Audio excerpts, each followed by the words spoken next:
It's Tuesday after dark, and I am your host. No, I am your best pal, Master Chaos here, holding down the range for you tonight. Thank you for joining me on my it's technically brand new variety show. I'm honored that you're here with me. The drink of the day. Like I said, I'm gonna have one of these crazy things every episode. Today, I'm going to just chill with the Smurfs. Blue, what's it called? Raspberry. The fuck? Oh, Smurfity Blue? Smurfity Blue raspberry, or Smurfy Blue raspberry drink. Hopefully, it does not give me cancer. Smurfity Blue. It tastes like, those little ice pops, those blue ice pops you guys you put in the fridge or the freezer. And then they were like really blue, like neon blue. That's what it tastes like. Smurfy. Smurftastic. How are you? I hope you're well. Thank you for joining me. We have a jam-packed episode. As a matter of fact, let me give you a rundown of everything we've got going, because you should know right at the beginning what you've got to expect. I'm going to make sure it's a jam-packed episode. Like always, every episode is going to be completely different from the last. And they're all going to be jam-packed of information and evergreen, something you can revisit down the line. Hopefully, at least that's the hope. We're going to be talking about the box office. We're going to be talking about the new blues of the week. Ghostface Vodka, Severin's new box set announcements. We're going to talk about how Darren Aronofsky has lost his mind when it comes to AI. I mean, the guy's bonkers. We'll talk about it. It's going to be a lot of fun. We will also get and this is where we're going to start, actually, the Groundhog Report. It was Groundhog's Day yesterday. We're going to find out, if you don't know yet, if we have winter coming. Also, Mystery Science Theater has a new revival. We'll talk about that. We're going to talk about the Arrow releases, and we're going to talk about some new 4K Today movies coming our way. This announcement just dropped. I'm so excited. I've been dying for these movies to finally get a great release, and they've got it. So, let us jump right in. Let me say hello to the chat before I do that. Mr. Zach, how are you? It is a party time indeed. Thank you for being here. Cooper Glover, thanks for being here, my man. Shared and liked. Thank you so much. Sis Jim, hello. He's saying hi to Kubrick, but he did say hello to me. I swear to God, he said it. Where is it? There it is. Thank you, buddy. I appreciate you being here. Who else is joining us live? Damned Media says, I'm on the fence about seeing Melania. I don't think anyone needs to see that. Yeah. Scared goat. I was going to say scared goat. Sorry, Sean. Scared God, Sean. Master Chaos in Primetime, I'm in. Hit the like, your ticket to the show. Thank you, brother. Happy to have you here. And thanks for reminding about the thumbs. Code B-Man, he's celebrating an anniversary.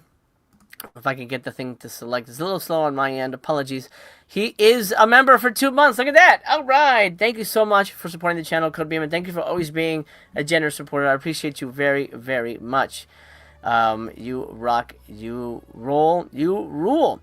You know what? Here's a segment that we had in the first episode. I'm going to bring it back every once in a while, but I'd say let's warm up a little bit with some trivia. Let's do that. And first person to answer wins. I'm not gonna keep this going for 20 minutes. Just a quick little trivia. Just kind of warm us up. Gonna break the ice a little bit. Have some fun. These aren't too hard. In the Matrix, does Neo take the blue pill or the red pill? And I always get this wrong. Does Neo take the blue pill or the red pill? Let me know in the comments if you're watching live. Obviously, you're the only people who can play. If you're watching live, thank you so much for doing so. And the next one's going to be easy, too, so don't worry about, if you don't know it or not. But, yes. Montag. Wait, somebody said it first. The Diffin got it.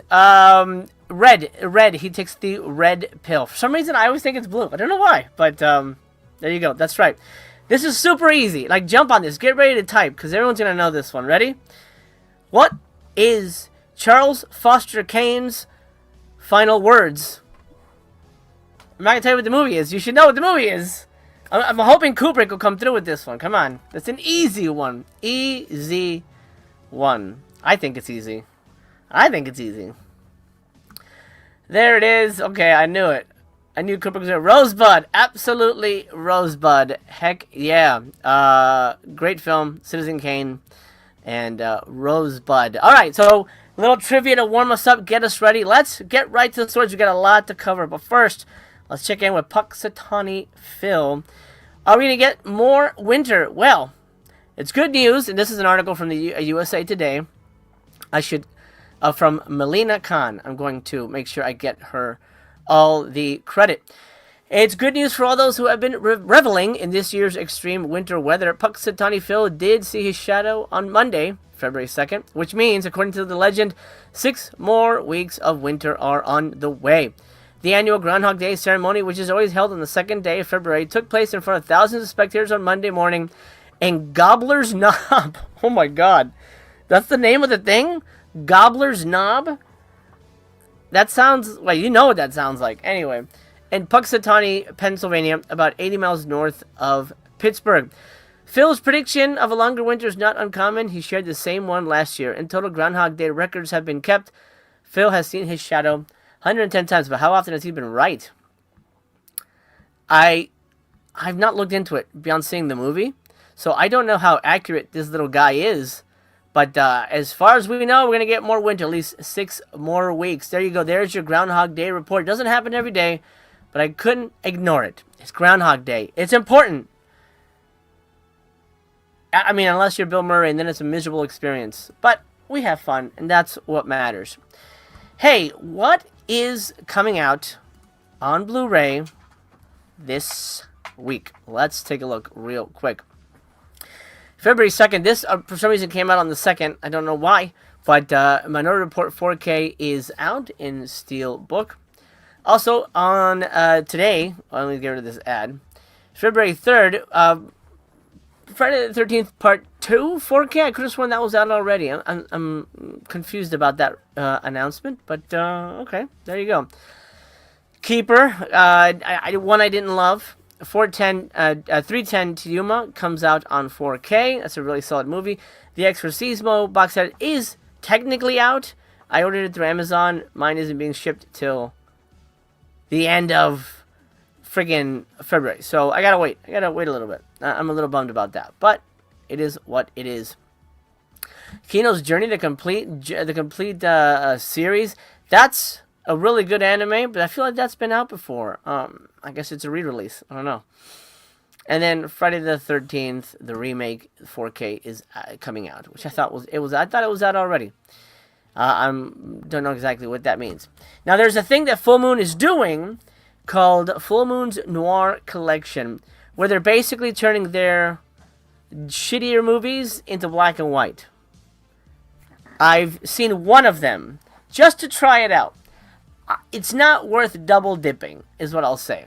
It is not worth double dipping, as far as I'm concerned. You don't need to grab anything Full Moon Noir. It's still the same shit movie, but black and white. And not even a good black and white. Like, they didn't, work on the saturation or the contrast. No. They just the simplest thing. Very disappointing. Very disappointing. Mondo Macabro's Forbidden Game of Love. I'm not sure if that's one of the Halloween announcements that's delayed, but apparently it's out.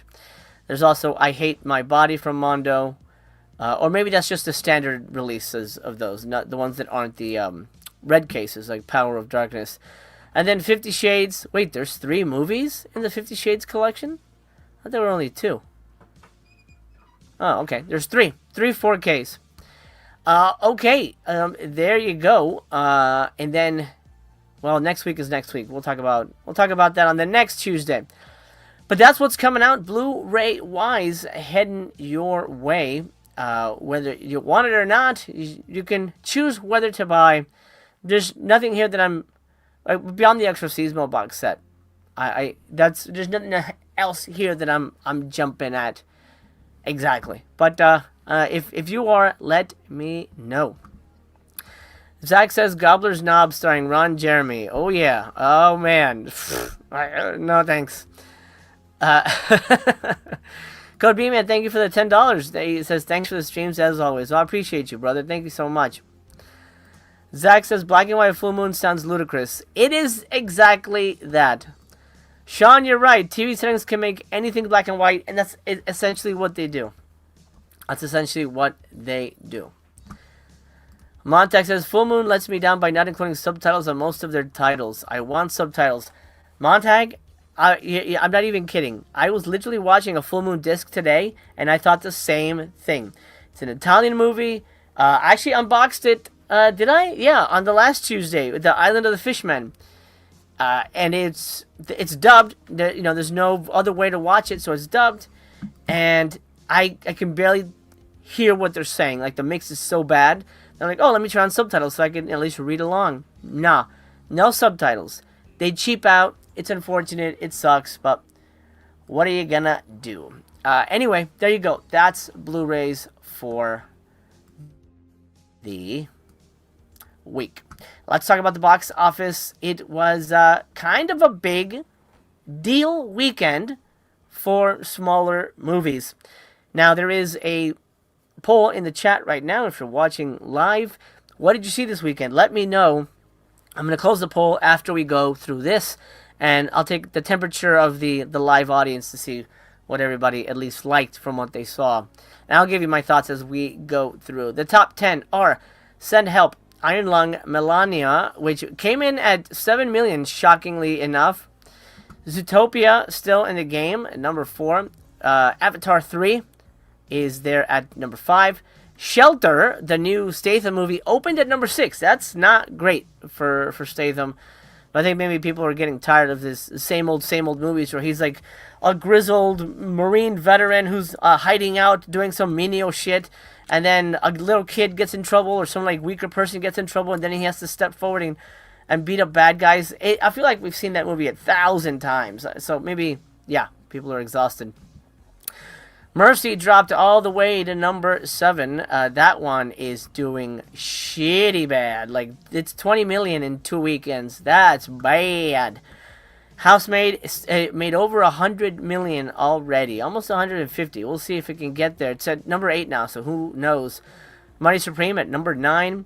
And, of course, Bone Temple dropped all the way to 10. That movie is basically dead. I think fans have just, there's a few that really liked it, but most people just like rejected it outright. I thought it was pretty crap, so that makes sense that it would drop completely out, almost out of the 10. I am very happy for Sam Raimi. Send Help is great. I gave it 5 stars. I loved it. I thought it was fantastic. Iron Lung, I also loved it. I gave it 5 stars. I was incredibly impressed by that movie. Incredibly well made. I actually highly recommend it. I would say, if you're on the fence about seeing it, go watch it. Especially go support it in theaters if you can. It is a phenomenal movie. Incredibly well made. $3 million, so it's not necessarily like a low budget indie thing. $3 million, at first I was worried because Markiplier cast himself in the lead, and I'm like, is this going to be a vanity project? But no, man. It's a solid-ass movie. Really, really, really damn good. Really damn good. So I would say go check it out. Iron Lung. Thumbs up on that one. Melania, I didn't watch. I have zero interest in it, but from what I'm hearing, it's pretty self-serving crap. So, yeah. I'm skipping out on it, but if you watched it, great. Let me know what you thought. And then a couple of my other favorites, Anaconda's at 13, Primates at 14. Unfortunately, Primate didn't do as well. So I don't know if we're getting a sequel, but who knows. And Silent Hill, woo! Silent Hill's all the way down to number 12. That's doing worse. Oh, God, that's doing worse than Bone Temple. Jesus. Well, that's out the door. That's basically out the door now.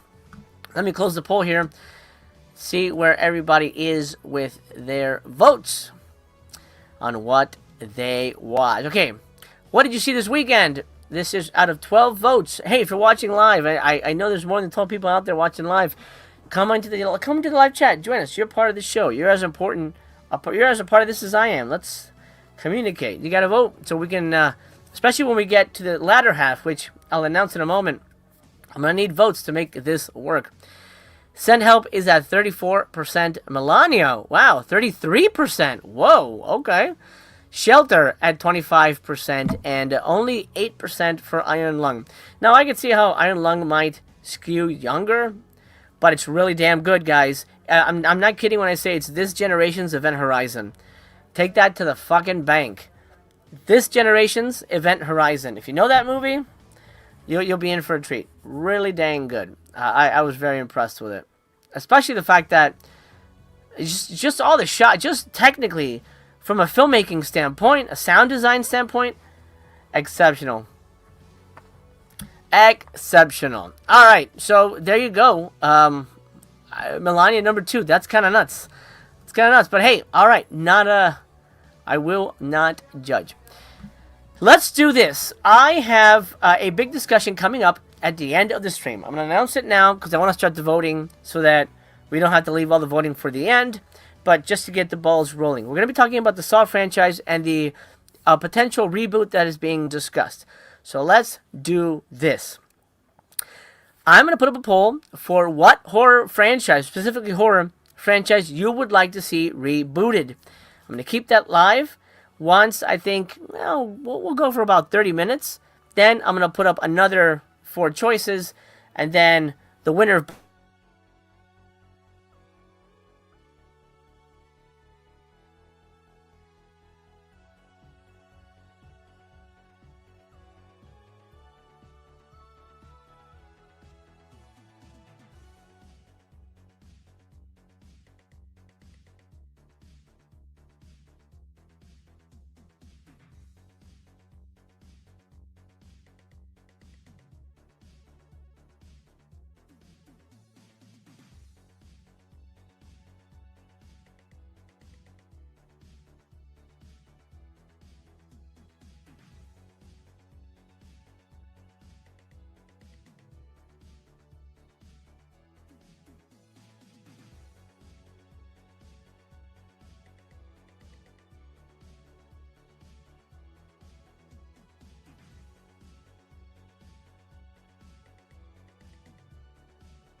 I'm here.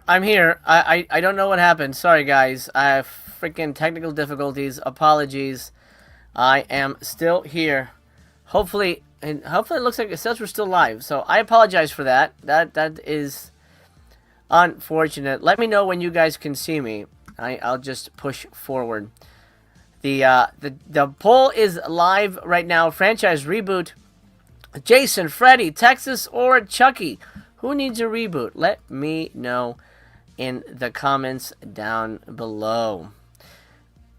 Alright, thank you, Paul. Appreciate you. Sorry about that. I wish there was a better way to do this, but it's just the way it is. It's just the way it is. Sorry, guys. Okay, moving on. Let me check it on your chats here. Diffin says, dude, 4 of you did not go see Melania. Come on.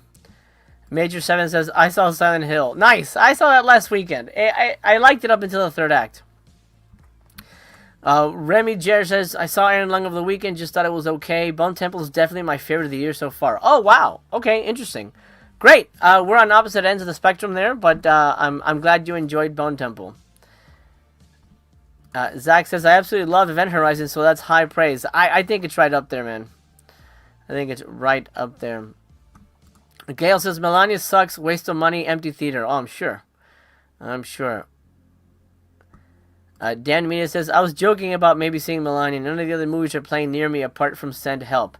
Oh, okay. Okay, well, I mean, you can see it if you want to. But, Paul says, my sister likes Melania because there's nothing vulgar or coarse. So refreshing. If only they knew. If only they knew. Okie dokie. Moving on. Hey, Punk Ron, what's up? Good to have you here. Good to have you. Yeah, and if there's a franchise that you want me to add to the second poll, I will. But I just wanted to start with like the top for those four. So make your voice heard. Let's move on, and hopefully we don't have any more technical difficulties. Apologies on that. Scream Factory has announced their April releases, and they're still making shitty covers. Ah, God. Okay, Tiger on the Beat 1 and 2 4Ks from 1988 and 1990, respectively. We're getting Deer Hunter 4K Blu-ray Steelbook. I mean, you know, if you're really into steelbooks, sure. Sky Captain and the World of Tomorrow is getting a 4K Blu-ray Steelbook. You know, steelbooks don't necessarily excite me. I'm not going to buy it because it has a steelbook. Is this Sky Captain's first 4K? I'm not sure. I actually haven't kept up with it.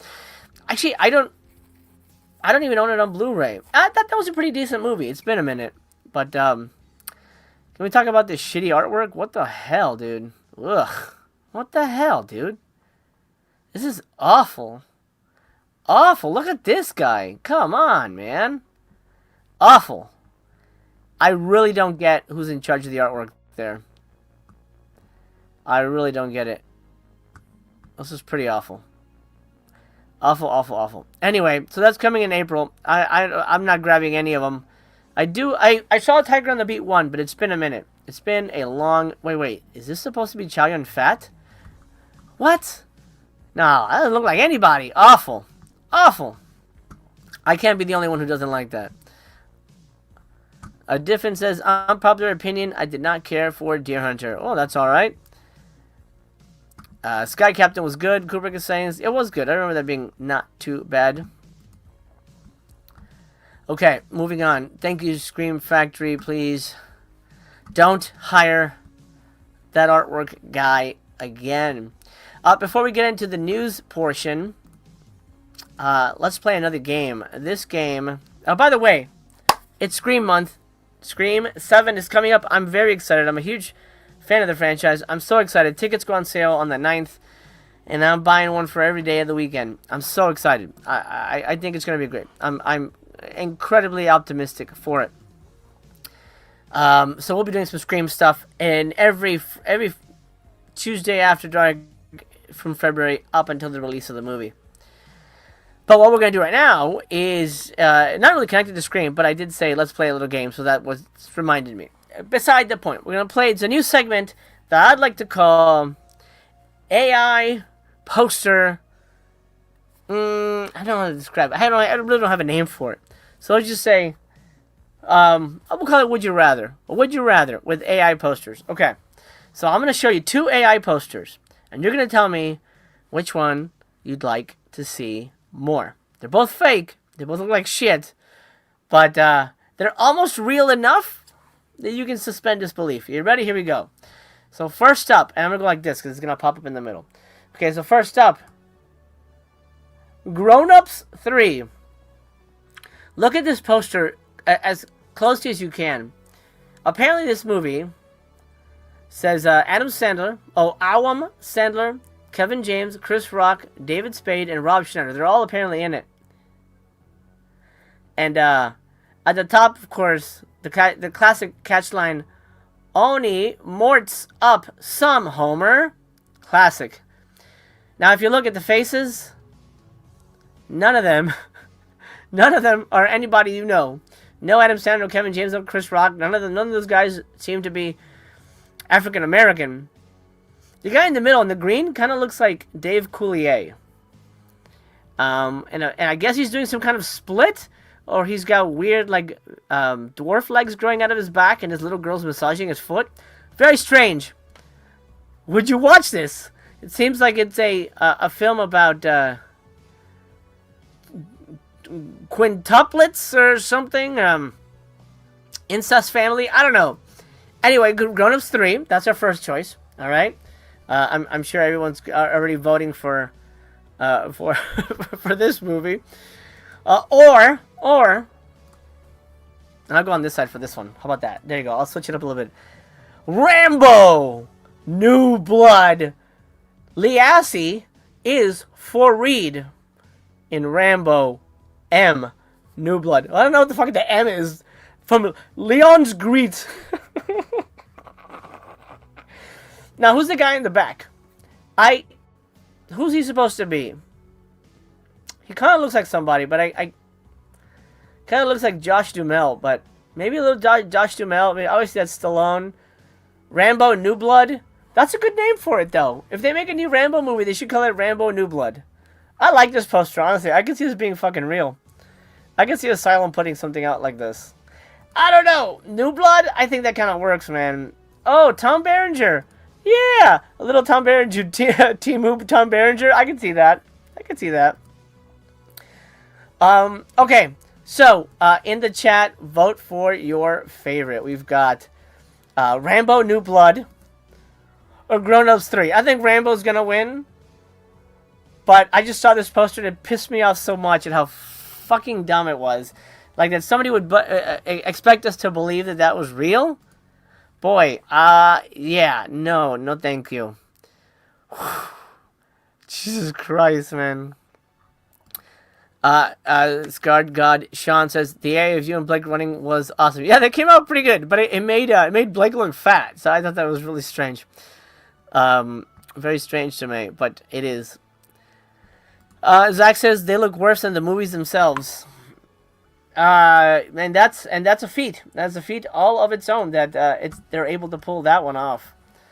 Oh, the Rambo one looks pretty decent. I don't know. I don't mind the Rambo one. All right.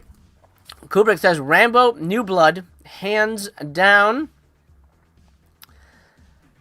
Dan Movie says I will watch any Rambo movie that comes out. Okay. Code B Man says Rambo. Sydney says Rambo.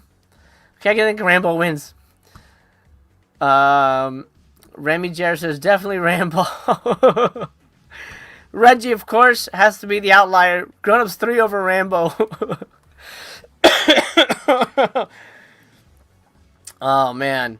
Zach says Rambo Grown Ups 1 makes me sick. I get that. Alright, let's get to the news.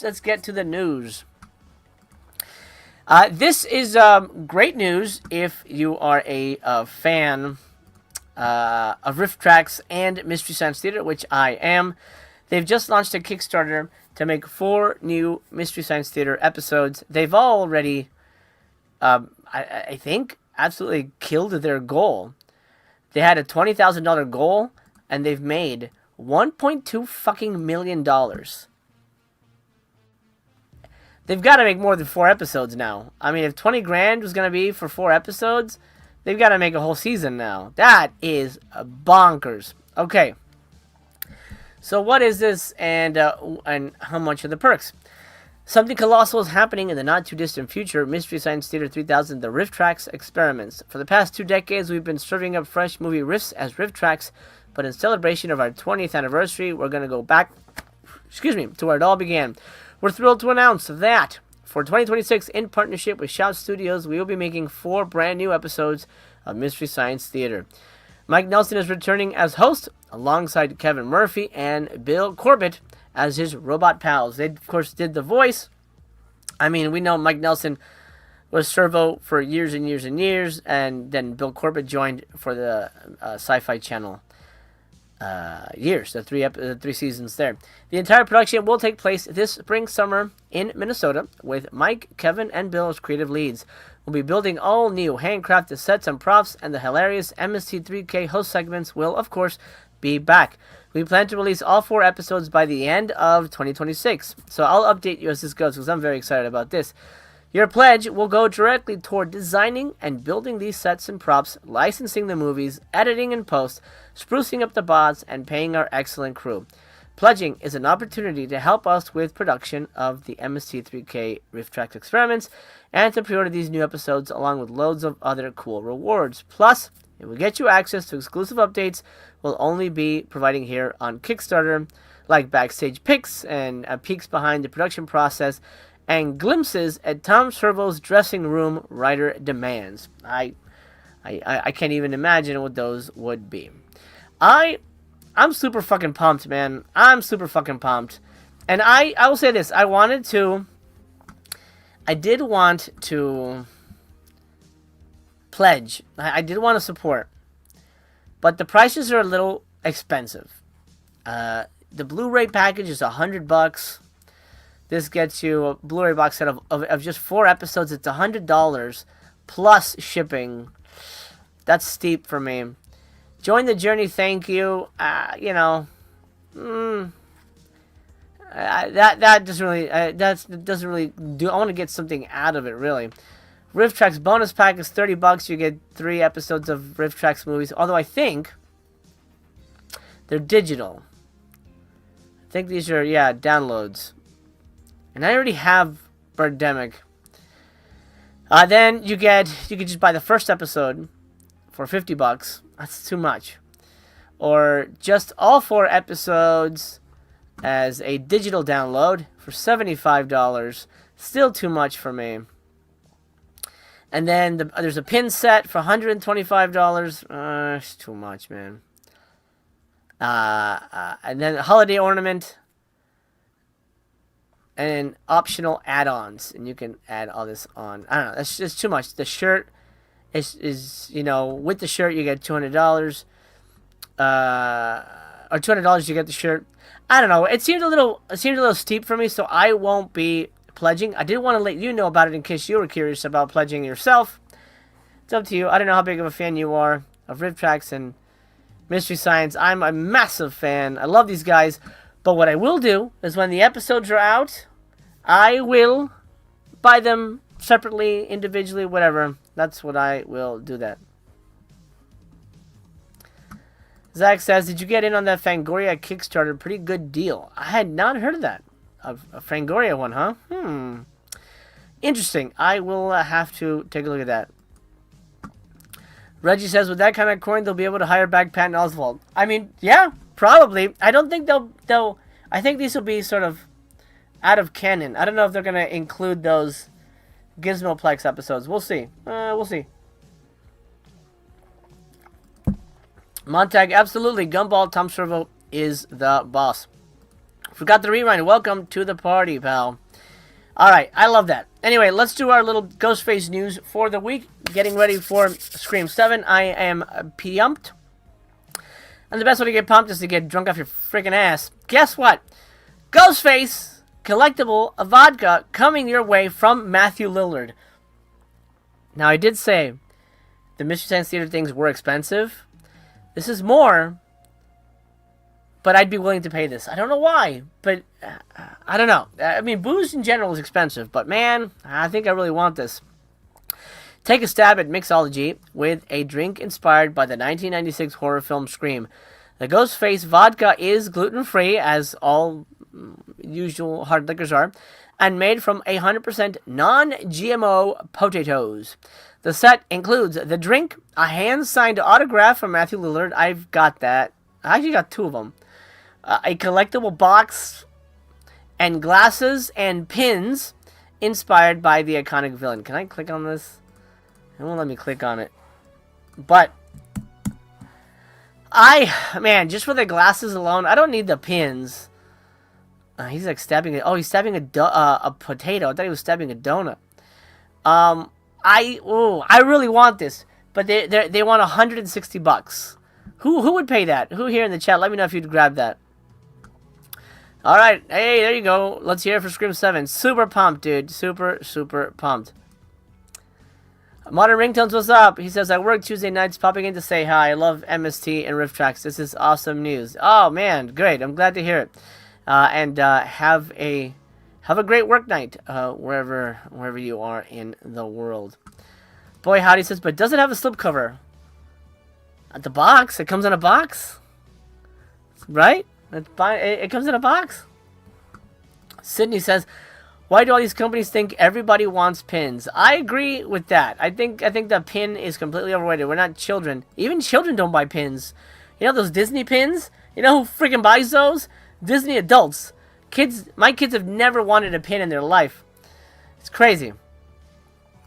Kubrick says, with one of his little poems here, drink the drink promoted by Scream. It will be in your nightmares, not in a dream.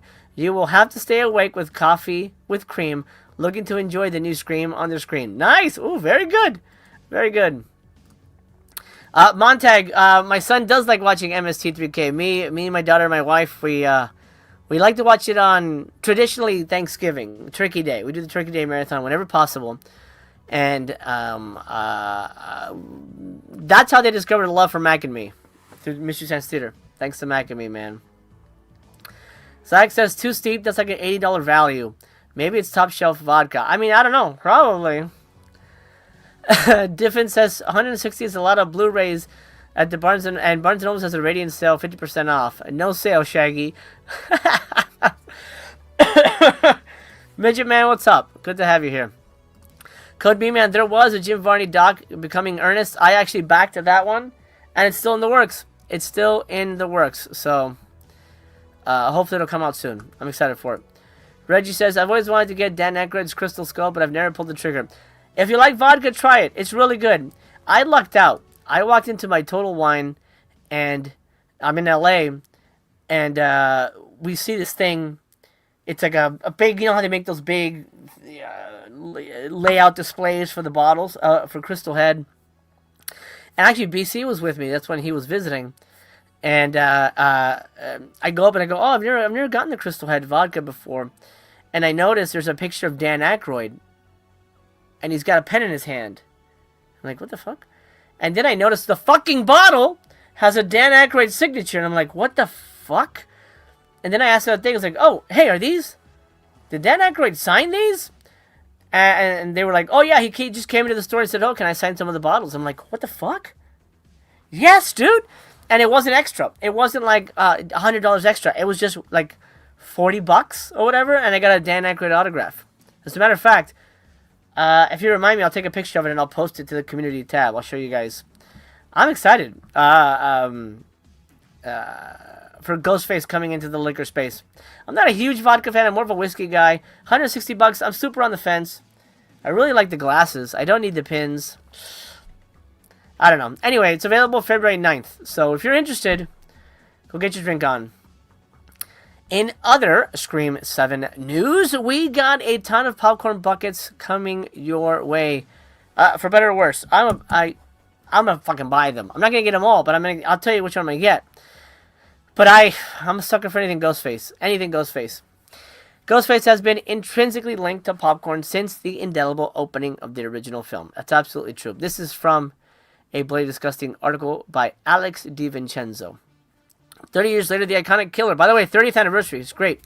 The iconic killer is featured on several new popcorn buckets for Scream 7, each available from a different chain. AMC's exclusive has Ghostface stabbing his way through a door. Regal's bucket is a Ghostface display case. And Cinemark will carry a bloody Ghostface bust.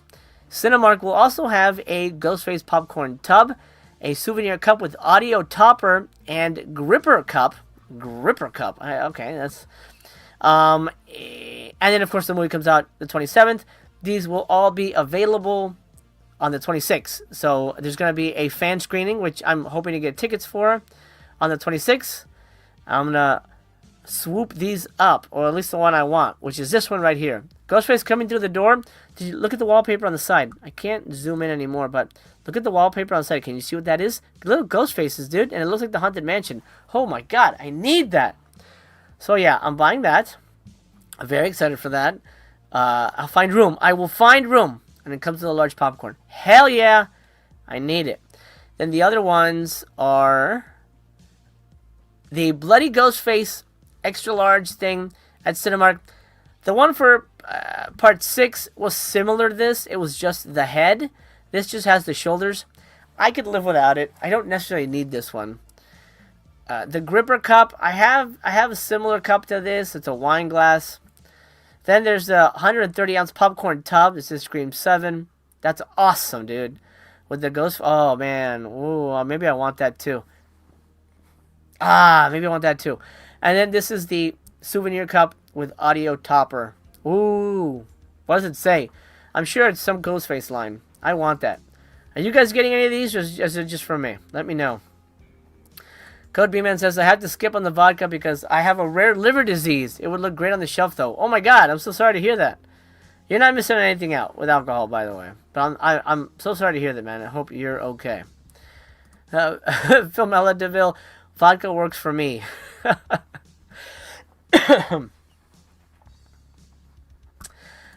Sean says, huge regret was Danica was here signing his Vodka. I could have gotten a signature on my Neighbors poster too. It's in my top 5 films. Really? I didn't like Neighbors. I'm glad you did, though. I was not a big fan of it. It's my least favorite Dan Aykroyd movie. But that's cool that he was signing other stuff. That's fantastic. Because he doesn't do conventions, so that's pretty good. Zach says he's getting the tub. Jack Paul Evans says, y'all getting the popcorn bucket from that new horror film, Melania? Dude, that's sold out. The minute it came out, it's sold out. Super fast. It was Melania's face, and you open the mouth? Oh, man. Anywho, Scream 7, baby. I am stoked. I'm getting that one. I'm getting the door. That's me. I'm going to get that. Okie dokie. Moving on. Let's talk toys, and then we'll talk physical media. We got a big announcement from Severin. Big announcements from Arrow. And then them today 4Ks I want to throw your way. I wish they would throw them my way. But anyway, Toy Arc has some Godzilla news. Who's a Godzilla fan? Let me know. Shout out in the live chat if you're a Godzilla person. I like Godzilla. I was not a fan of Shin Godzilla, which these toys are basically based around. At least one of the selections here. This is from SH Monster Arts. They are doing Godzilla from Godzilla the Ride, which I think is something in Japan. I'm not sure. Anyway, it stands 6.3 inches tall. It's developed using 3D data from the short film that accompanies the ride. It includes 2 Goose mini vehicles along with a stand to display them. Pre-orders open on February 2nd with a release scheduled for July. And it's pretty pricey. $96 for that. This guy right here, the big guy. Then Godzilla Second Form, Third Form, and Giant Unknown Creature set includes 3 forms of the Godzilla. These versions are based on the various phases of the Godzilla scene in Shin Godzilla. The Godzilla Second Form stands just under 2 inches tall. The Godzilla Third Form stands 5.1 inches tall, and the Unknown Creature stands 6.3 tall. This set is a premium Bandai web exclusive. Goes out for pre-order today, actually, according to this article. And it releases in August, and it is $99. This is from an article by Joe Moore. By the way, there is an update. The figures are now available to pre-order. The Shin Godzilla creature is now priced at $150. I take that back. The release set for October. And then Godzilla the Ride is also $150 with a release set for August. So the price went up. So never mind about the prices here. These are both $150. I love Godzilla. I'm not familiar with the ride necessarily, so I don't know this version of him. But I am familiar with the Shin Godzilla one. And honestly, this is the stupidest Godzilla has ever fucking looked. Ugh. Yikes, dude. Kubrick says was never wild about Godzilla. Reggie says, have you heard if Student Bodies is going to be shipping soon? I haven't, but it's supposed to come out next week. We'll be talking about it next week. So who knows? According to Blu-ray.com, it's coming out next week. So we shall see. Jack Paul Evans says, Bandai makes amazing figures. You really can't see how premium they are until you hold one in your hands. Kubrick says, maybe that new Godzilla film is good. I'm not sure. Oh, you absolutely have to go see that. Godzilla -1? -0? What the hell is it called? Yeah, the last Godzilla movie. Phenomenal. It made me cry. I've never cried at a Godzilla movie. I never thought I would. Damn, it was good. So good. Absolutely go see it. And then what's the other one look like? And then you can pose him. And then the other ones don't look that great either. Look at this stupid shit. What in the fuck, dude? Like Mongoloid Godzilla. No, thank you. Not for me, but if you're a Godzilla fan or a fan of the Shin things, then you might enjoy those. Moving on. Nightmare on Elm Street comes to you through Mezco Toys. Mezco is reissuing an iconic 1 to 12, whatever that means, collective horror figure, and pre-orders are now available. They are re-releasing their Nightmare on Elm Street Freddy Krueger 1/12 scale. That's what it was. 1/12 scale figure. So he's going to be pretty hefty. The figure was originally released in 2019. Freddy includes a detailed fabric outfit, multiple interchangeable heads, interchangeable hands, a trash can lid, Of course, why not? A removable hat and a figure stand. Unfortunately, while the figure is the same, the price is not. The original it was $80. This one comes in at $120. Looking to be released this summer. You can pre-order from Entertainment Earth, Big Bad Toy Store, all that good stuff. Let's take a look at the pictures real quick. Yeah, that's pretty nice. 112. I mean, he's gonna be huge. Oh, nice. Okay. A trash can lid. Like, what the hell would you do with that? Give him a shield? Yeah. Not something I spent 120 bucks on, but in case you're interested and you're a big Freddy fan and you need everything, I mean, I get it. As a Ghostface fan, I kind of would like everything I can. Jack Paul says, get the 1/6 scale Hot Toys Freddy. It's so much better. I own one. Ooh, there you go. There's a recommendation for that one. You can grab that one. Zach says, Freddy looks great. Only 8 inches if 12 I'd have all over it. No. No homo. Okay. All right, there you go. A little toy news for the toy heads out there. Tracker Chaos put me onto this website, so I throw him a thanks when he sends me some fun information that way. Okay, I love Severin. I'm a big fan of Severin. You know, they put out a lot of really interesting things, and they've made some very, very, very interesting announcements.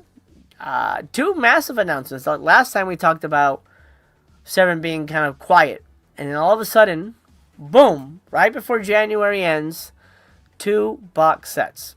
One cheaper than the other, but really an offshoot of a bigger box set, and one that's just 4Ks.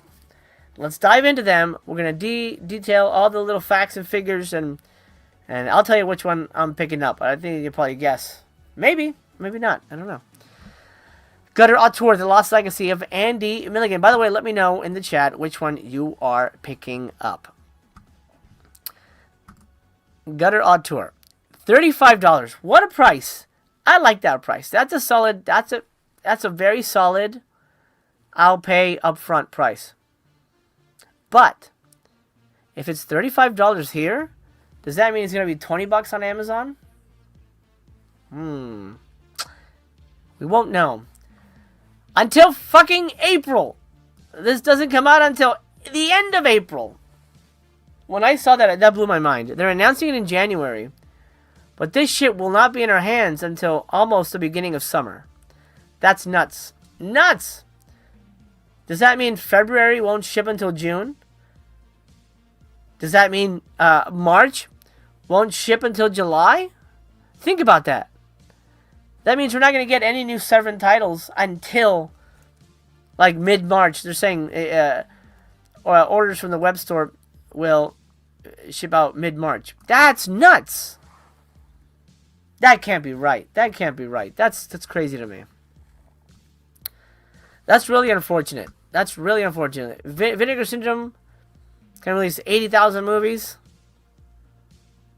a month and have no problem. But I don't get it. I don't get it. Plastic Static, what is up? He says Milligan was an immediate buy for me. Code Beeman says 35 isn't bad, to be honest. No, I think it's a pretty good deal, actually. Paul says, already pre-ordered Milligan. Hell yeah. Let's take a look at this. 3-disc collection includes 2 Thought Lost films, plus the acclaimed documentary. So you're really only getting 2 movies here. Oh, no, you're actually getting more. But I think one of them isn't even finished. We'll dig in. But the star of the show is the new Andy Milligan documentary, which there already was one on the first Andy Milligan box set. And it was really good. David Gregory made it. Do we need another one? Apparently. I don't know how different it is, but they think we need a new one. I don't know. Pioneer, Outsider, Auteur. Andy Milligan clawed his way from the depths of 60s independent cinema straight to the abyss of grindhouse infamy like no other filmmaker in history. In this all-new collection of worldwide disc premieres, Severin Films presents two thought-lost forever features written, produced, and directed by the Fassbinder of 42nd Street. The 1967 post-nuke nihilism, The Degenerates, recently discovered in a Brussels vault, and the 1968 underground psychodrama Kiss Me, Kiss Me, Kiss Me, found in an Amsterdam archive, are both restored from their only surviving film elements. Then, in the acclaimed 2025 documentary The Degenerate, The Life and Films of Andy Milligan, experience an eye-opening look into one of the weirder and darker corners of cinema history. Again, also included is the early Milligan project Compass Rose and 1979's rarely seen Staten Island Gothic House of Seven Bells, plus over 5 combined hours of special features that reveal even more of the sordid saga behind one of exploitation's most fascinating figures. I loved the first Milligan set. I loved it. I thought it was phenomenal. Plastic Status says they've been working on this Milligan documentary for years. That's interesting. Is it through Severin? Does somebody else make it? Why would they make 2 Milligan documentaries? That's interesting. It's very bizarre to me, but I guess there's enough to talk about. Disc 1, The Degenerate, The Life and Films of Andy Milligan. The special features include a Q&A with the directors and Jimmy McDonough, and deleted scenes and a trailer. Maybe this is from Jimmy McDonough himself. Maybe that's why. And it's 102 minutes. Disc 2 will be The Degenerates and Compass Rose. Audio commentary from Milligan expert. 2 weeks in Woodstock, an interview with actress Laura Cunningham. Trauma at Tribeca. The film festival introducing The Degenerates and Kiss Me, Kiss Me, Kiss Me by Jimmy McDonough.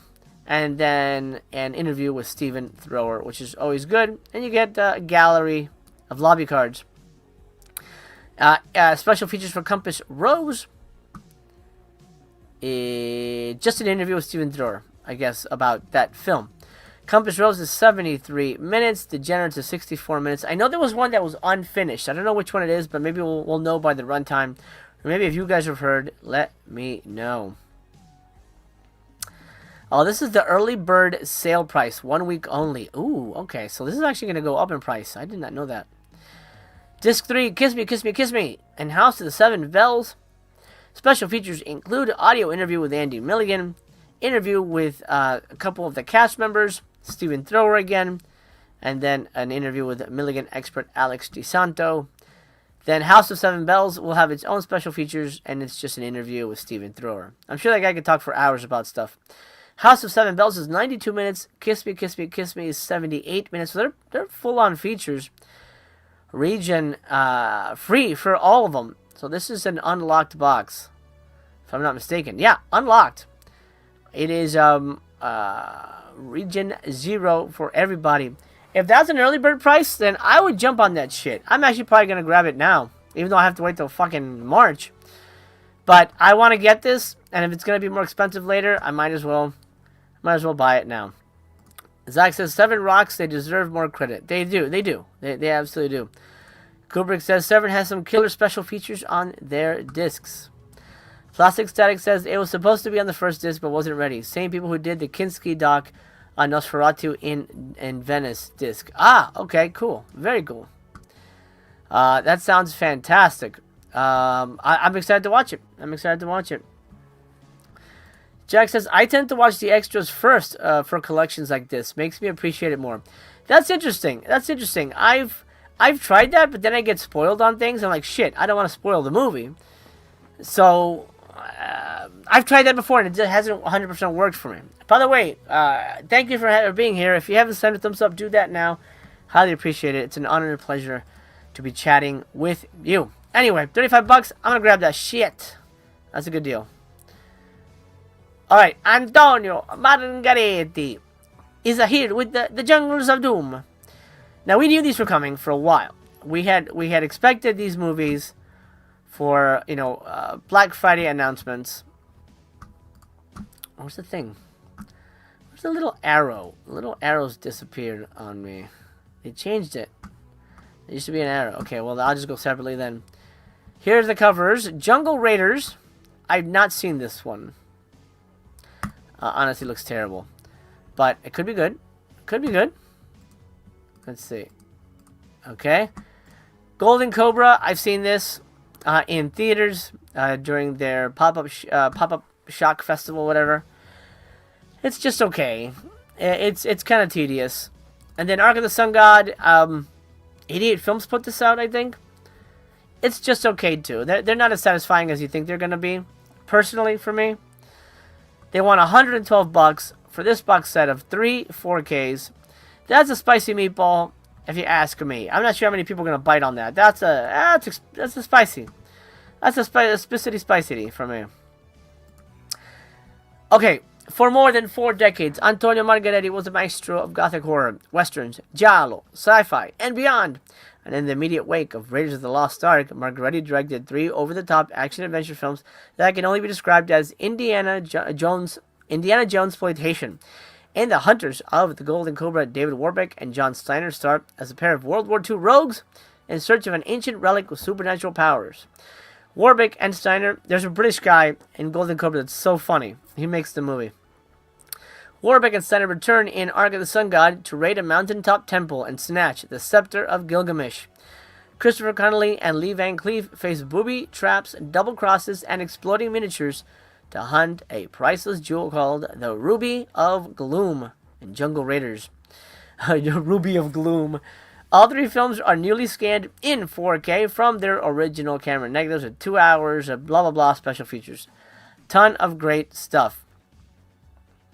I'm not going to go into detail on the plots, but you got an idea of what they are. Let's talk special features. The UHD is just going to have the trailer, but it will come with a Blu-ray disc that will include an interview with the assistant director, second camera assistant, which is nuts. I mean, wow, you're really scrambling for people at that point. The 1996 Festival of Fantastic Films Award presentation, Q&A with David Warbeck, and then a video essay by Rob Hill. I love David Warbeck. He's great in this. The Blu-ray, however, is Region A. Keep that in mind. This is not region free. Ark of the Sun God comes with a Blu-ray that is also Region A. This comes with an interview with assistant director Eduardo Margheriti, an interview with the writer Giovanni Paolucci, and then Antonio Margheriti recalls David Warbeck.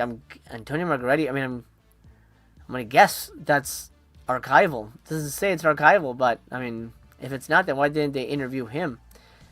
Also comes with a soundtrack. Hunters of the Golden Cobra and Ark of the Sun God soundtrack CD on that one. That was pretty cool.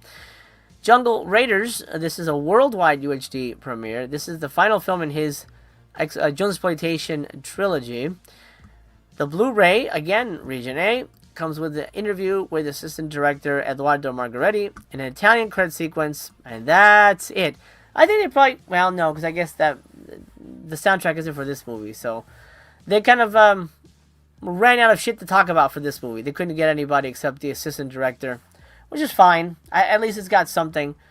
But I'd never heard of any of these movies, and I would have been intrigued to buy in on them, except for the fact that I've seen 2 of them, and I was shockingly underwhelmed. I found them quite tedious. But that's just me. You might love them. But there you go. Golden Cobras and Indiana Jones. Not as good as you want them to be. That's my take on them. That's my take on them. Jerry says a whole lot of meh here. Yeah. I mean, especially, it's just like, they're not even good in... I mean, there are some good set pieces, but I don't know. They just feel kind of cornball. I don't know. Cornball to me.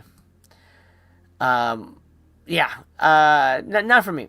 Kubrick asks, do you listen to the CDs that come with them? No, because I don't really have a CD player. I'd like to, but like I don't have one in my car. I don't have a stereo, so I don't. I don't listen to the CDs. Anyway, we're not done with physical media, though. We are done with Severin. Severin, good job on the Milligan. I'm definitely grabbing that. Let's talk Arrow, because Arrow just announced their April 2026 releases. Soldier. Soldier on 4K. I don't know how many people remember that movie. I I don't even remember that movie. I have it. I got a DVD of it. It's been decades since I've seen it, and I honestly can't tell you if I liked it or not. I think I probably bought it. I was like, oh, it's a Snake Plissken spin-off kind of thing. It's not a great movie, but there you go. Everybody's getting it in 4K. Insane. The Eye, the Japanese film, is getting 4K worldwide.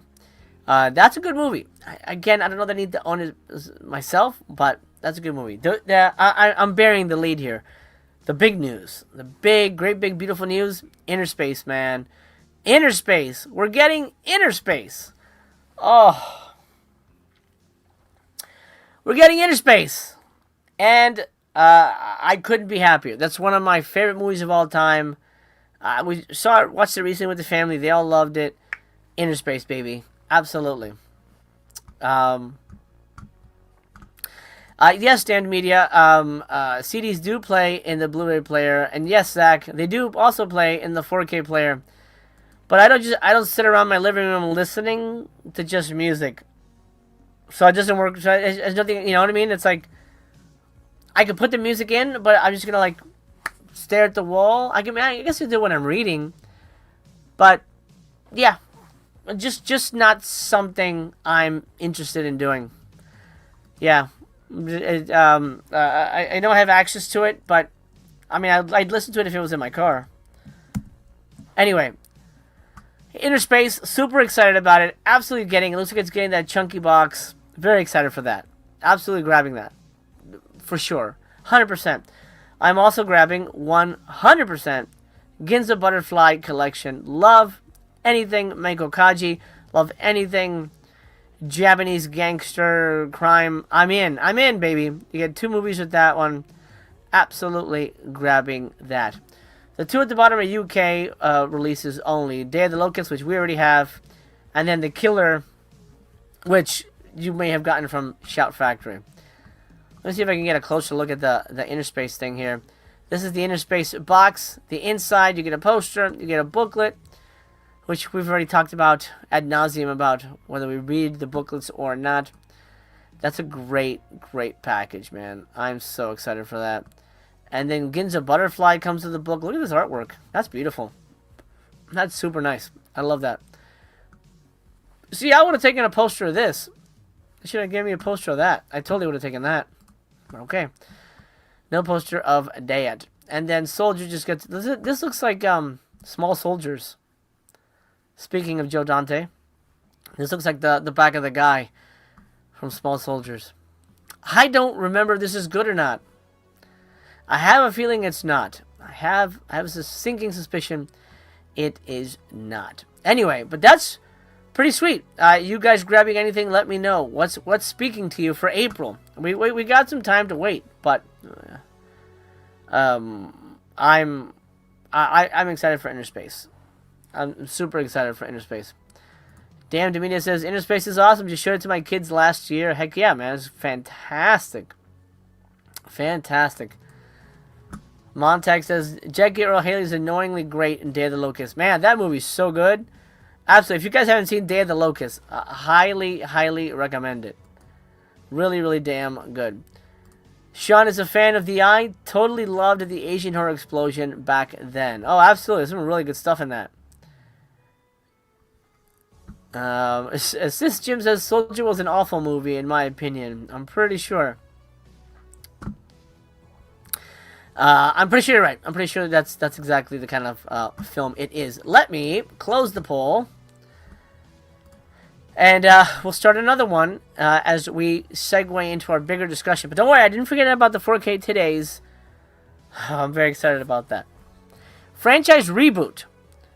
Out of the 4 choices, looks like Jason needs the reboot the most, according to this. Out of 37 votes, Jason, let me see here. Sorry, blanked out for me for a second, my friends. Jason, 49%. Freddy, 32%. Texas, 11%. Chucky, 8%. Well, good. I think most people are fairly happy with Chucky there. Okay, that's good. That's good. But Jason needs to work. So Jason will be in the running for the big discussion down the way towards the end of our Tuesday After Dark tonight. Speaking of Severin, there's some bad news. Did you buy... Oh, I kind of hinted at it. Hold on. Oh, don't look over there. Did you buy Bay of Blood? If you did, there's some bad news. This was just announced. This was fairly recent, right? I think it was up here. I think I passed it. There is some bad news when it comes to Severin and the Italian version of Bay of Blood. Unfortunately. Let me read this. And then we'll talk 4K titty movies. This is from Severin. A note about our Bay of Blood 5-disc UHD limited edition collection. It's come to our attention that an error by a replicator has been identified on disc 4, the Blu-ray of the film's Italian versions. Corrected discs are already being manufactured. Because orders that have already been placed or shipped will have the faulty disc, they will automatically receive these replacement discs. Any new orders will not ship until these new corrected units arrive at our warehouse. In other words, we're on it. Thanks for your understanding and patience. There you go. It happens. It's unfortunate. But then again, most people who bought this are probably really in it for the UHD. I don't know how many people were actually checking out the Blu-ray of the film, of the Italian version. And there's 2 of them. God, that's a lot of versions of that movie. Great damn movie. I haven't bought it yet. But if you have a Bay of Blood, your disc 5 is faulty. My friends, unfortunately. De Niro has a question. Why do these mistakes with discs happen so often? Is it poor testing, quality control? I don't know. I think I'm not a part of that process, so I can't tell you what exactly is the issue. There is QC that happens on a lot of these, quality control, but I guess things slip through the cracks. And what I'm hearing is that maybe it's certain, and this doesn't make any sense either, why certain players have issues playing stuff and while others don't. So I don't know. I don't know. It's very strange. But it seems to be happening quite a bit. I think it's just because there's more of it being made and people are rushing it out and stuff isn't like, I don't know, allowed to be tested and let it rest, test it, then we're ready to announce it. And, which is an issue that happened with Mondo Macabro recently. Mondo Macabro had a big, you know what? Let's address that too. I should bring that up. I'll bring that up on Twitter in a moment. But it's just unfortunate that it just kind of happens more often than not. So there you go. Dawn of the Discs reporting. Bay of Blood 5-disc UHD issue. Let me put up the next round of polls because I want to make sure.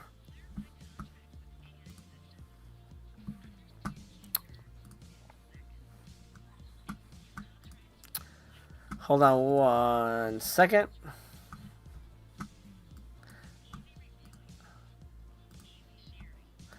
I'm getting, I don't know what I'm getting, sound from YouTube was talking to me. I don't know how YouTube was talking to me, so I had to close the window. And I'm like, what are you talking about? I killed it. I killed it, YouTube. You can't do that. Technical difficulties are bound to happen. Unfortunately, it is technology. Okay, the next poll's going up. Phantasm. Somebody said Phantasm. Let me bring that one up. Maybe I'll add Phantasm. I could see that one needing a really big reboot. Okay, here we go. Reboot. Let's do Phantasm. What else? Oh, Hellraiser, I guess. Well, yeah. What's a good one? Damn. Okay. Should have had these written down. What's a good one? Aliens already had a reboot, unfortunately. Jerry says Gator Bait won't be dropping until March. Jesus Christ, dude. That sucks. That super sucks. If you guys can think of any other franchise, horror franchise, Children of the Corn, I just don't think that's big enough. I don't think that's big enough. Halloween's already had a reboot recently. Exorcist has already had a reboot recently. It's something that's like been out of the public consciousness for a while. But it has like maybe Night of the Demons, Poltergeist. I don't know. Something that has like, and The Strangers has a reboot now. Gosh, Ghostbusters had a reboot. Goonies is having a sequel. Hey, Malcolm, the Stepfather movies. There's gotta be movies that people know. Ooh, Psycho. That's interesting. It's gotta be something that has more than one movie. It's gotta be a franchise. Psycho's interesting. I can see that happening. I'm gonna go with Psycho. I got one more choice. One more choice. Chud only has 2 movies. Ooh, The Howling. That's it. Yep. Or Fright Night? Ooh, Howling has more movies. We'll go with Howling. Okay, round 2. Who needs a reboot? Phantasm, Hellraiser, Psycho, or The Howling? Interesting choices here. Interesting choices, my friends. Motel Hell. Underworld? Maybe Underworld. Maybe. It's got to be a franchise. It's got to be more than one movie. For this to work, for our discussion to make sense, because we're going to be talking about a Jigsaw. You know what? Mondo Macabro, remind me. We're going to talk about... You know what? I'm going to forget. Let me just do this now. Let's do Mondo Macabro first. And then I promise, we're going to talk about those 4K TD movies. I promise you. Okay, hold on a second. Mondo. It should still be up. I think it was their most recent post. So if you order anything for Halloween, here is what's happening. Here, we just sent out a newsletter, but here's the relevant part for all of you waiting for your Halloween sale pre-orders. To sum it up, we're sorry. Yes, the Halloween orders are late, much later than we would like. Basically, they've been a freaking nightmare. 2 of the biggest issues we've ever faced. One, an issue with the restoration. The other, with a disc that had already been manufactured. But both problems are fixed now. But, we lost weeks to these issues. Add to that a few logistical issues regarding packaging. Also now solved, but didn't help things move any faster. So we are behind. We won't be making that January shipping start we had announced and hoped for. But we are still hopeful that it will begin in February. At least some titles, if not the full bundle. It's possible that won't begin until March. Wow. So many apologies again, but please understand the delays are necessary in order to get these things right. I think you'll agree that it's better to be late and correct than on time and needing replacement discs down the road, as we've been talking about. Keep an eye on our social media pages and on the Big Cartel site for more updates as we get closer to finally getting everything finished and out the door. And of course, there's the We're Sorry meme from South Park. So, did anybody pre-order? I didn't get anything. I didn't get anything from Mondo Macabro. Is anybody waiting for their Halloween stuff? I didn't pick up anything. But if anybody's waiting, let me know. Faustian Man says, Refund City.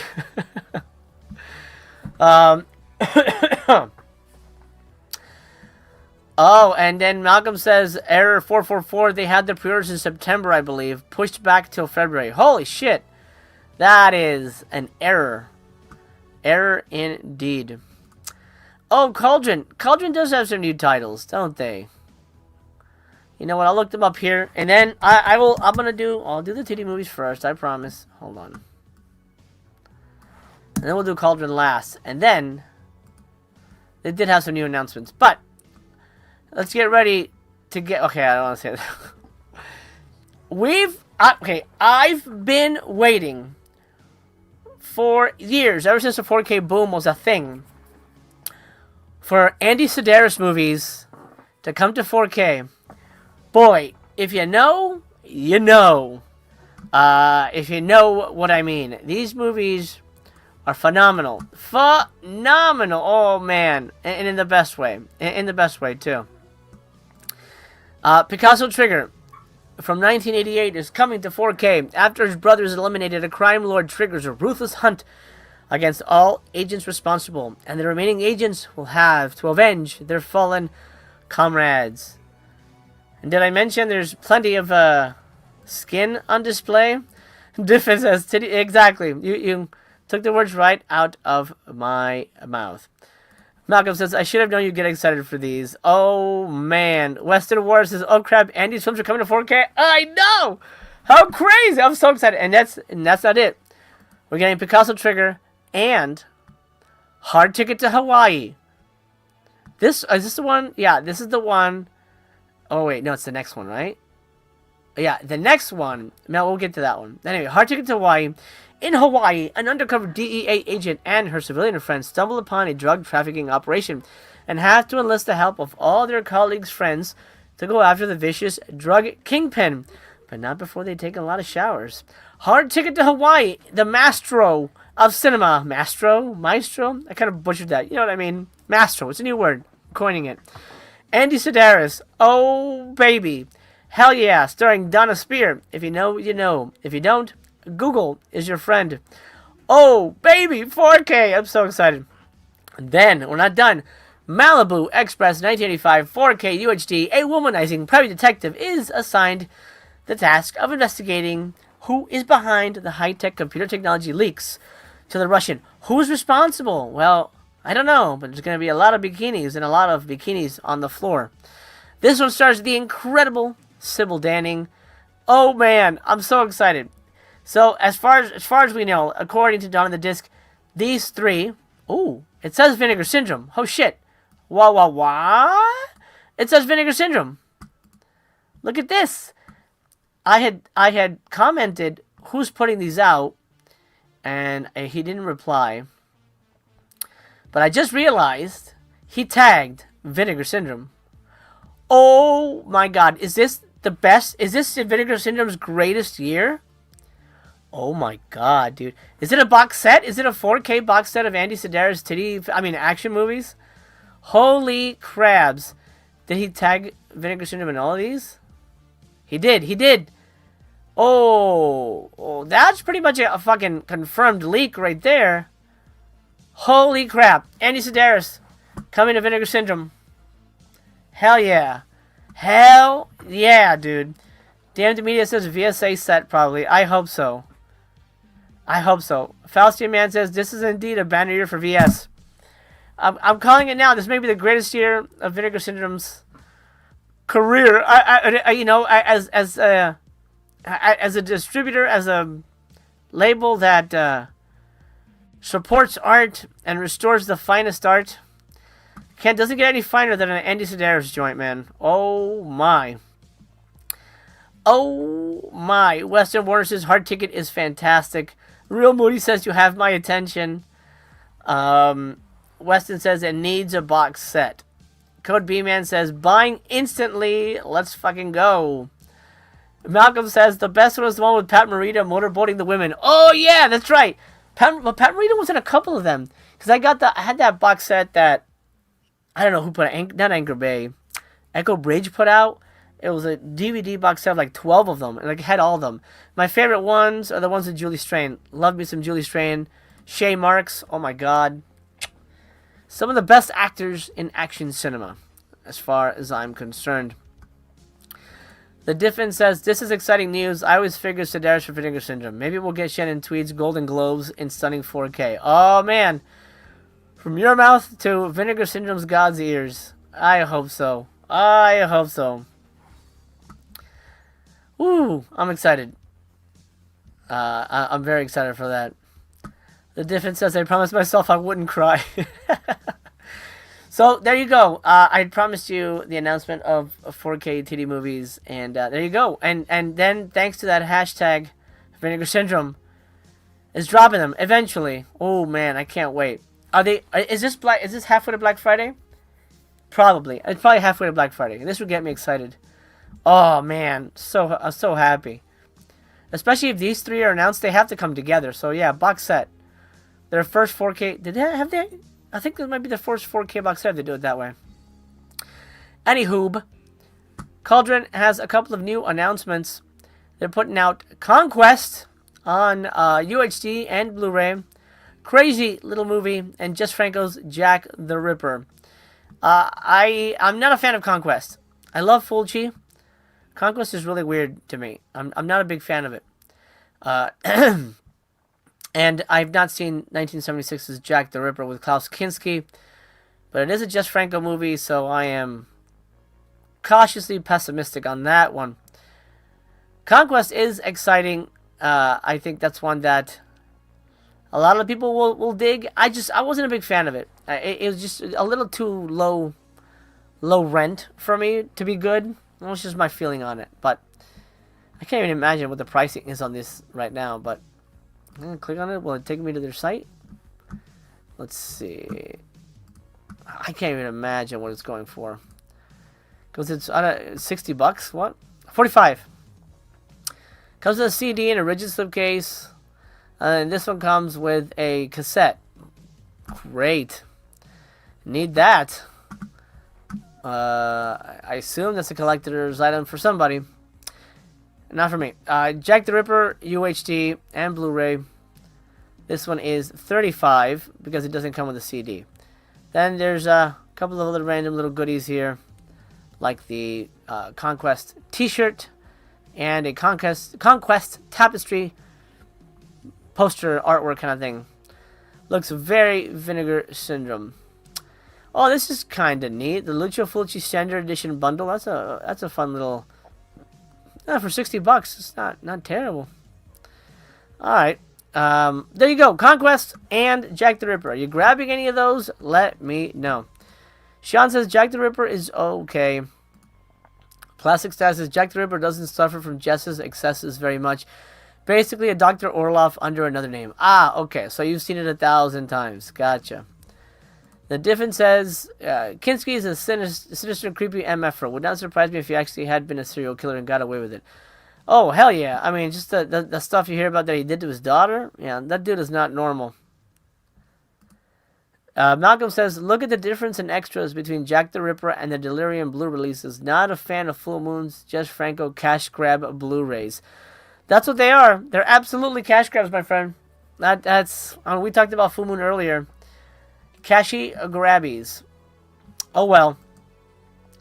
Speaking of ruining your career, Darren Aronofsky went fucking nuts, man. Have you heard this? He's nuts. Killed his career. I'll tell you right now. Darren Aronofsky's AI series 1776 draws severe backlash, with one person calling it a complete betrayal of cinema. This guy, dude. He's done, dude. He's going to become a pariah. Darren Aronofsky's new project has stirred up quite the debate in the past 72 hours. The filmmaker has a multi-part animated web series from AI studio Primordial Soup. It's titled On This Day, 1776, and recreates the moments from the American Revolutionary War. The short-form series combines traditional filmmaking tools and emerging AI capabilities, including from Google's DeepMind AI division, to tell stories about the Revolutionary War. Time reports that the figures featured in the series are voiced by SAG-AFTRA actors. Darren Aronofsky serves as executive producer.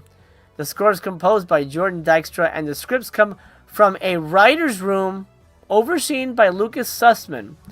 So apparently, there is a writer's room for this, which I find interesting. You mean a prompt room, like somebody writing a sentence? I can't. God, that's really strange.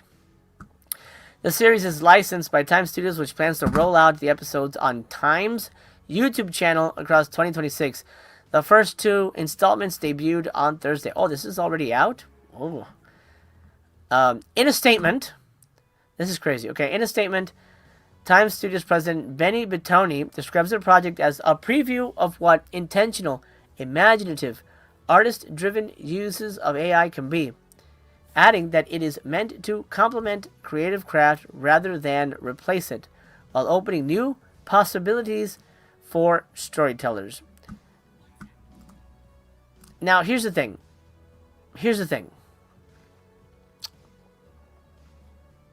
If you don't have the money, you don't have the budget, and you want to use AI for certain things, I get it. Like doing a YouTube thumbnail. It's not going to hurt anybody. I wouldn't pay anybody to make a YouTube thumbnail. So nobody's losing jobs, you know. Make it easier for me and make it easier for the audience to see something kind of fun, you know. These actually are not AI. The thumbnails for Tuesdays After Dark, they're genuine. But if you don't make a movie out of AI, dude, it's not going to look right. It's not going to look right. As a matter of fact, there's a Chinese AI movie. I'll try and track it down real quick. It looks awful. I literally couldn't even sit through like 10 seconds of the trailer. Awful. Anywho, despite that intent, the response so far has been largely critical. Viewers, critics, and fellow industry creators have pushed back, with many arguing the project crosses an uncomfortable boundary. Over on social media, one joked used to be that when Darren Aronofsky wanted to feature a dead-eyed actor, he'd just employ Jared Leto. The PC Gamer wrote, Darren Aronofsky might have finally killed art. Woo. That's tough. That's tough. THR blasted the series as AI slop. Daredevil Born Again showrunner Stephen S. DeKnight says it's a complete betrayal of cinema. And I agree. And I think this is really, really, really going to hurt Aronofsky's career going forward, because he's always going to be remembered as the AI guy. The guy who decided to make something out of nothing. And like, I'll tell you why this is a big deal. If they really made this, a lot of people would have gotten work, would have been able to pay their rent, feed their family, all that stuff. Nobody needed this. Nobody needed the American Revolutionary TV show. Nah, we've kind of already had that. So for them to do it and put it on YouTube just for views and clicks, dumb. Like, I just don't even get it. And like, Darren Aronofsky, what the fuck did he do? Like, he wasn't even... How could he have directed it? How could he have executive produced it? There's no directing involved. He put his name on it for no fucking reason, dude. Killed it. Killed it, man. It's awful. It's awful. Kubrick says, I think I'll take a rain check. Malcolm says, that don't make any sense at all. Dan Mooney says, I hate AI. It is creeping in everywhere. Absolutely. Absolutely is. Diffin says, I'm a simple man. I chuckle every time somebody hits on Jared Leto. Poor Jared Leto. You know what? Honestly, I was a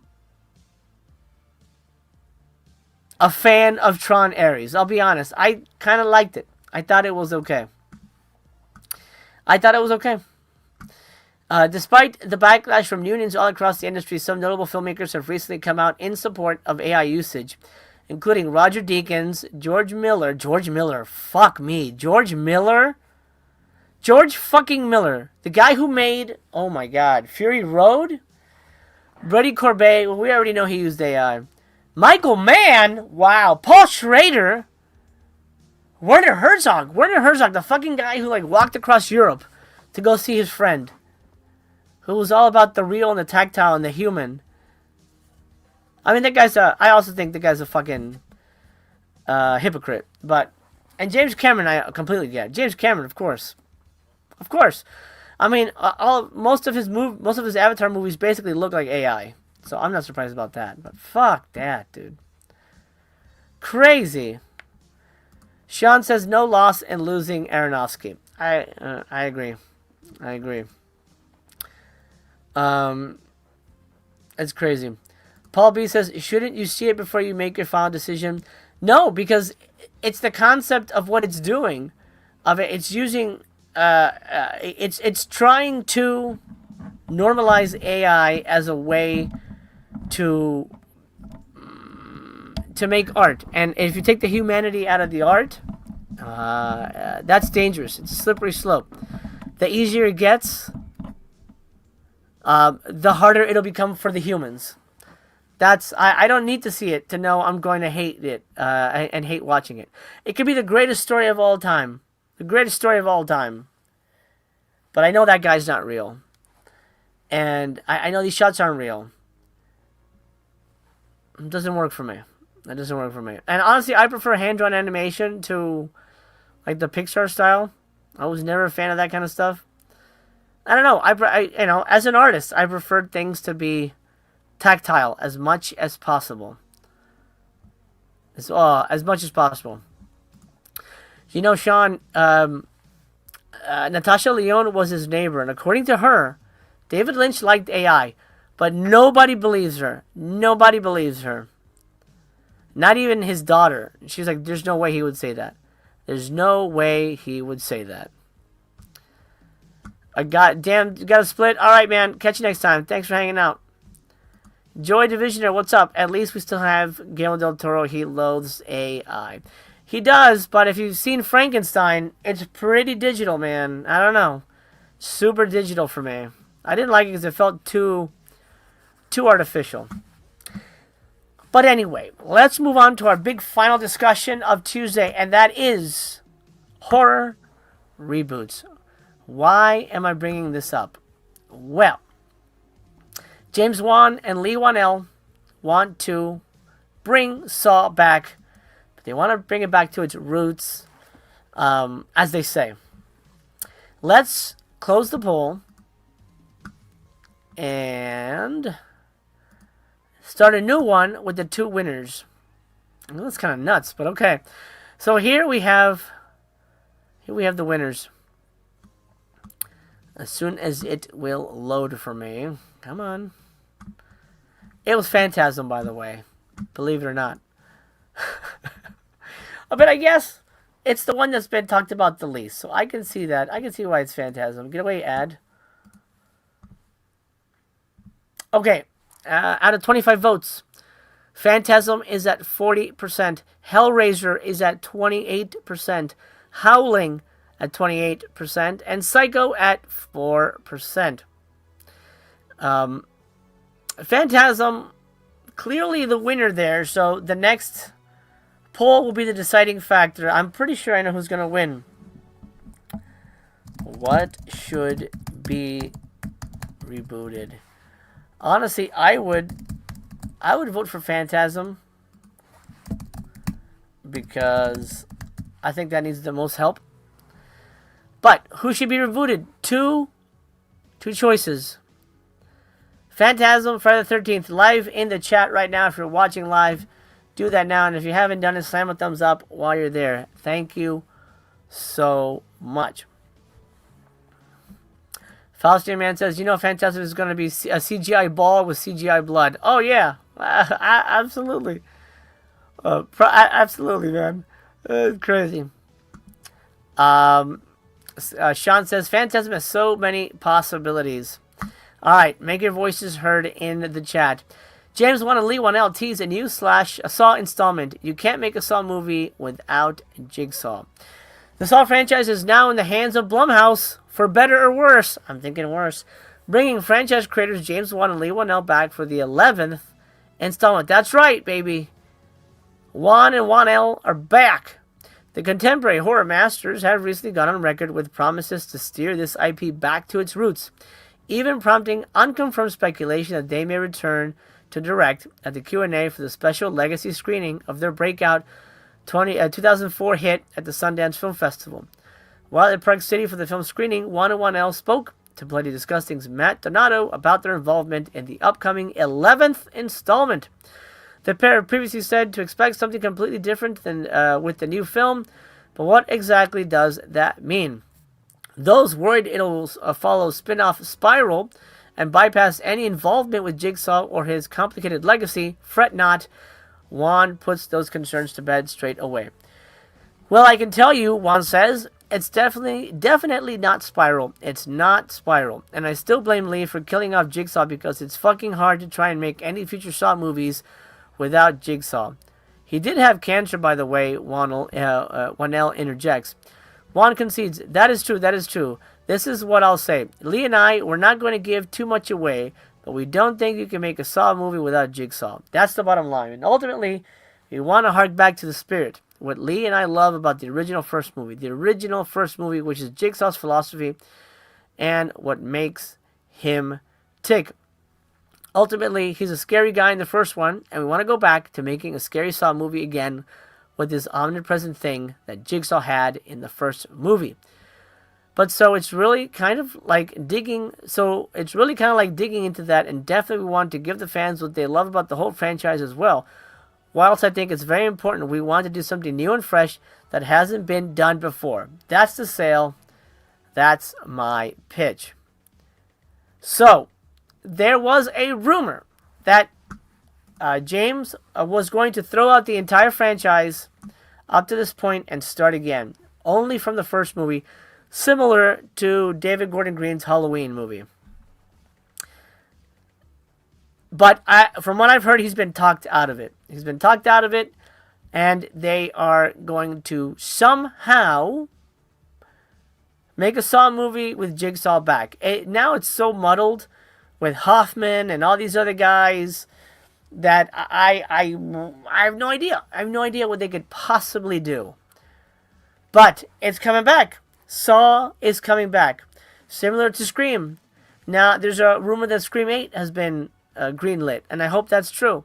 I really hope Part 7 is great. I don't care. Make as many as you want. I mean, as long as they're good and Sydney lives and Ghostface kills some bitches, I'm in. And by bitches, I mean people, not ladies. Just, you know what I mean.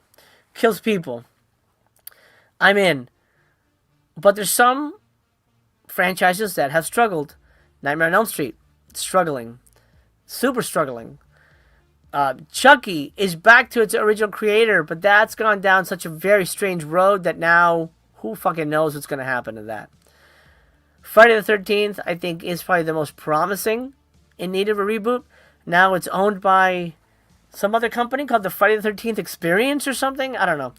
But there's hope that we're going to get something new Friday the 13th. Whether it's good or not, I don't know. I liked the remake, actually. I thought that was pretty good. But I guess it didn't make enough money to warrant a sequel, which is a shame because those movies are not expensive to make. It's not like a Smurf movie or anything. Do you think that the blue Smurf juice is, Smurf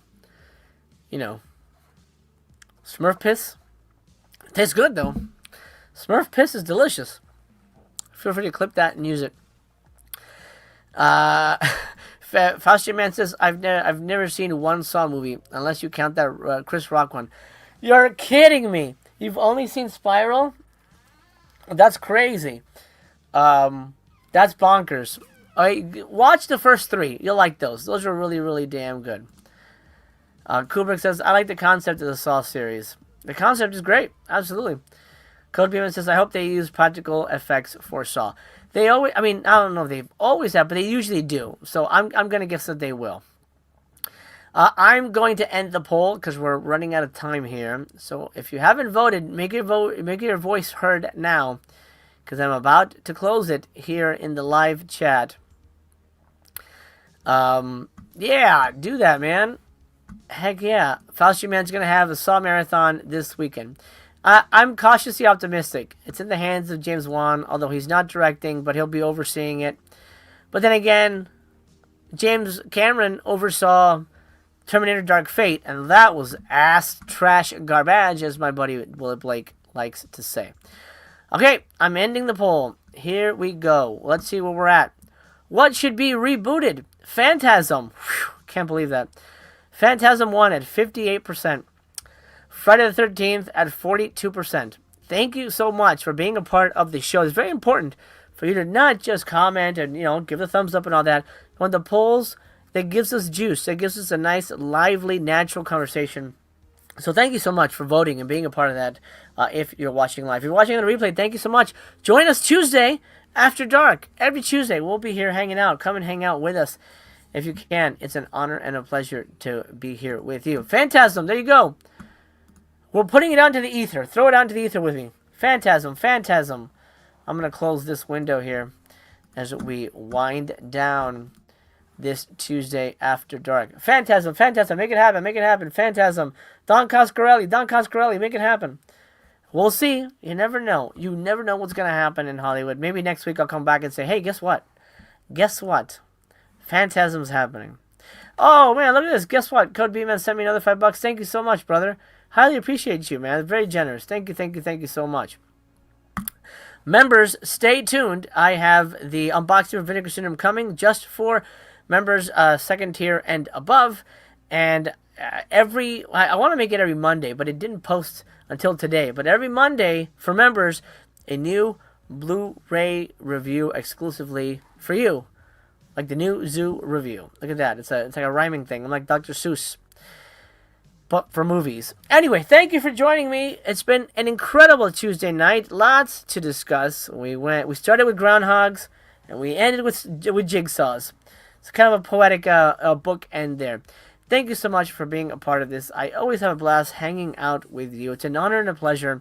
I'll see you again. As a matter of fact, I'll see you next Tuesday. Thanks for watching. Take care of yourselves. And until we meet again, stay away from Smurf piss. Although, if you don't, I guess what I'm trying to say is I recommend it. It tastes pretty good.